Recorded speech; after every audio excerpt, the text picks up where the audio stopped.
السلام علیکم ورحمۃ اللہ وبرکاتہ۔ مکی ٹی وی چینل پر خوش آمدید، اہلا وسہلا مرحبا بکم فی القناۃ مکی ٹی وی اینڈ ویلکم۔ مکی ٹی وی نئی ویڈیو کے ساتھ حاضر ہے اور ہم آج کی ویڈیو میں بات کریں گے کولش عثمان کے حوالے سے، سلطان صلاح الدین ایوبی کے حوالے سے، اور اگر وقت بچ گیا تو سلطان محمد فاتح کے حوالے سے بھی بات چیت کچھ نہ کچھ ضرور کریں گے۔ جیسے کہ آپ جانتے ہی ہیں کہ رمضان المبارک کا مہینہ چل رہا ہے، لہٰذا ویڈیوز کی تعداد میں نمایاں کمی محسوس ہو رہی ہوگی آپ کو، جلد ہی یہ کمی دور کر دی جائے گی انشاءاللہ تعالی۔ دوسری طرف یہ ہفتہ کافی ہنگامہ خیز رہا ہے، یعنی مسلسل ایک کے بعد ایک مختلف قسم کی خبریں آتی چلی گئی ہیں اور ایک عجیب و غریب سا اضطراب پیدا ہو گیا اور مختلف خبریں آتی چلی گئیں، اور ان خبروں میں جو سب سے اہم خبر تھی وہ تھی سلطان صلاح الدین ایوبی کے حوالے سے کہ اس کے ڈائریکٹر نے ایمرے کونیک نے یہ بات کہی کہ ہم صلاح الدین ایوبی کا جو ڈرامہ ہے وہ بند کرنے جا رہے ہیں، اور اس کی وجہ ریٹنگ ہے جو بہت ہی کم آ رہی ہے، لہٰذا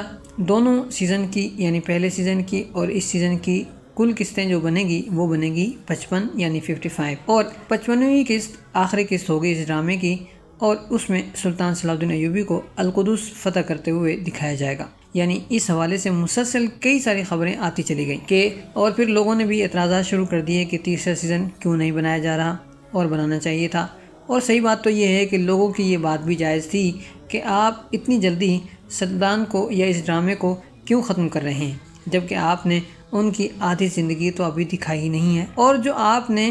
شروعات کی تھی وہ بھی نہایت بھونڈی قسم کی تھی۔ آپ نے سلطان صلاح الدین ایوبی کی جو ولدیت ہے وہ بھی تبدیل کر کے رکھ دی تھی، اگرچہ بعد میں آپ نے اس راز سے پردہ اٹھا دیا تھا، لیکن تب تک جو ہے وہ ایک رائے قائم ہو چکی تھی، اس ڈرامے کے خلاف ایک فضا بن چکی تھی، اور پھر لوگوں نے اس ڈرامے کو اہمیت دینا بالکل بند ہی کر دیا، اور ریٹنگ دن بدن نیچے ہوتی چلی گئی، گرتی چلی گئی۔ اس کے علاوہ بھی اس ڈرامے میں کافی ساری خامیاں تھیں جن کی وجہ سے لوگوں نے اس ڈرامے کو دیکھنا ترک کر دیا تھا، اور اس کے بعد ظاہر ہے کہ اس کی ریٹنگ بہت کم آنے لگی تھی، خاص طور پر اس لیے بھی کہ سلطان صلاح الدین ایوبی کا جو بود و باش تھا یا جو رہائش تھی، بچپن کا جو زمانہ گزرا ہے وہ عربوں میں گزرا ہے، ترکوں میں نہیں گزرا، لیکن ڈرامے میں انہیں ترک بنا کر دکھایا گیا۔ تو بہرحال اب آخری خبر یہ ہے کہ جو ہم آپ کے سامنے آج پیش کرنے جا رہے ہیں کہ ڈرامہ جس چینل پر آ رہا ہے یعنی TRT1 پر، اس چینل کی جانب سے یہ کہا گیا ہے کہ بھائی اس ڈرامے کو بند کیا جائے، اور اس کی وجہ ریٹنگ یا پھر کوئی اور مسئلہ قرار نہیں دیا گیا، بس یہ چینل کا حکم ہے،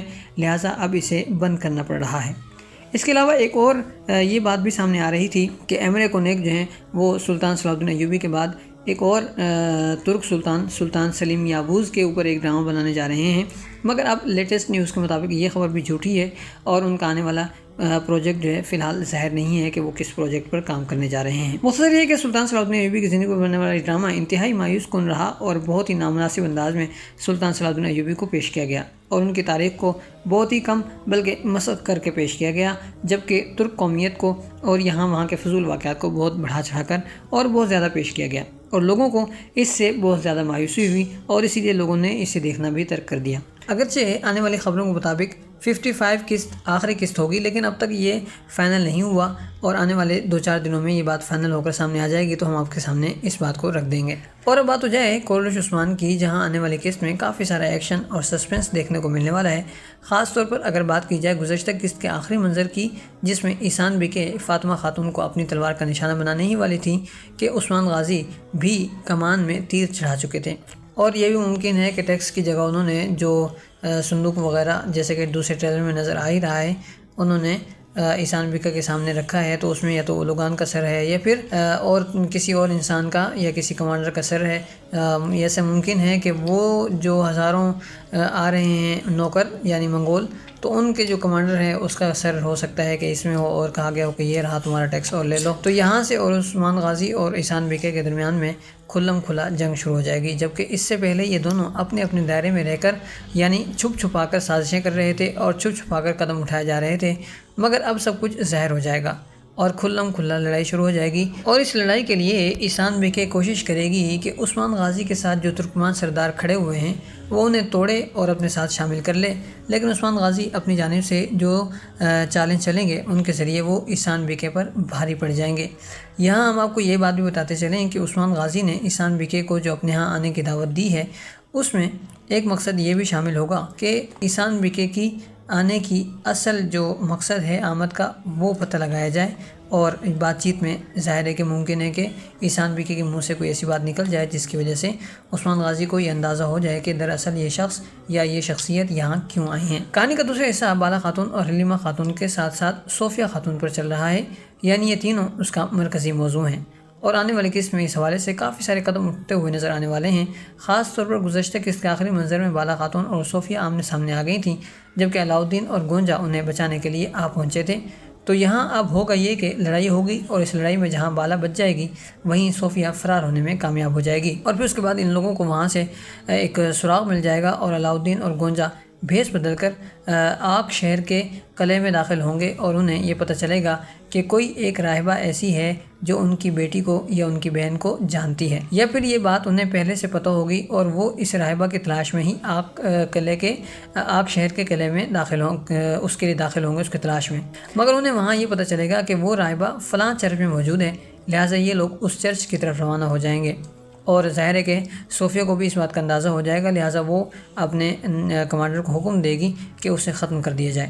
لہٰذا یہ لوگ جب وہاں پہنچیں گے اور اسے اپنے قبضے میں لیں گے تو اسی وقت صوفیہ اور اس کے سپاہی بھی وہاں آ پہنچیں گے، اور صوفیہ اس راہبہ کو نشانہ بنائے گی، لیکن وہ راہبہ مرتے مرتے جو نام لے گی، یعنی حلیمہ کا جو اصل نام اس وقت استعمال ہو رہا ہے عیسائیوں کے ہاں وہ پوائنا ہے، تو وہ انہیں اس نام سے آگاہ کرے گی، اور پھر یہ لوگ اب اس کی وجہ سے یعنی اس نام کی بدولت آگے بڑھتے ہوئے نظر آئیں گے۔ یہ ایک سراغ انہیں مل گیا ہے۔ اس منظر میں اگر آپ غور سے دیکھیں کہ جب راہبہ یا نن نے کوئی نام بتایا ہے، یعنی پوئینا کا جو نام اس نے بتایا ہے، تو اس وقت ہولوفیرا کے چہرے کے اثرات جو ہے نا، تاثرات وہ تبدیل ہو گئے ہیں اور بہت ہی عجیب و غریب ہو گئے ہیں، جس سے یہ محسوس ہوتا ہے کہ وہ پوئینا سے یا تو واقف ہے یا پھر اس نے یہ نام کہیں نہ کہیں پہلے سن رکھا ہے،